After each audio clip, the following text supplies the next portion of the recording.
School નો અર્થ છે શાળા. શાળા એ એવું સ્થાન છે જ્યાં બાળકો અને કિશોરો શિક્ષણ મેળવે છે. અહીં વિદ્યા, શિસ્ત, સારી આચરણ, ભાષા, ગણિત, વિજ્ઞાન, ઇતિહાસ અને જીવનના ઘણા વિવિધ વિષયો શીખવવામાં આવે છે. શાળા વિશે કેટલાક મહત્વપૂર્ણ મુદ્દા. શાળા એ જ્ઞાનનો મંદિર છે. અહીં વિદ્યાર્થી માત્ર પુસ્તકોનો જ નહીં પણ જીવનના પણ પાઠ શીખે છે. શિક્ષકો અને ગુરુજનો વિદ્યાર્થીઓને માર્ગદર્શન આપે છે. મિત્રો સાથે મળીને રમવા, શીખવા અને વિવિધ પ્રવૃત્તિઓમાં ભાગ લેવા શાળા એક સારું માધ્યમ છે. અન્ય શબ્દોમાં કહીએ તો શાળા એ બાળકના સર્વાંગી વિકાસનું પ્રથમ પગથિયું છે. શિક્ષક એટલે શું? શિક્ષક એ તે વ્યક્તિ છે જે વિદ્યાર્થીઓને શિક્ષણ આપે છે. શિક્ષક બાળકોને માત્ર વિષયોમાં જ નહીં પરંતુ સારા નૈતિક મૂલ્યો, સંસ્કાર, શિસ્ત અને જીવન જીવવાના પાઠો પણ શીખવે છે.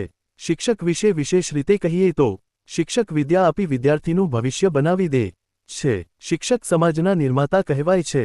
શિક્ષક વિદ્યાર્થીઓને સારું નાગરિક બનવા પ્રેરણા આપે છે. શિક્ષક બાળકોમાં છુપાયેલ ક્ષમતાઓ બહાર લાવે છે. શિક્ષક ગુરુ સમાન છે જેમના માર્ગદર્શન વિના જ્ઞાન મળવું મુશ્કેલ છે. શબ્દના અર્થ પ્રમાણે શિક્ષક શબ્દ શિક્ષણ પરથી આવેલો છે એટલે કે જે શિક્ષણ આપે તે શિક્ષક.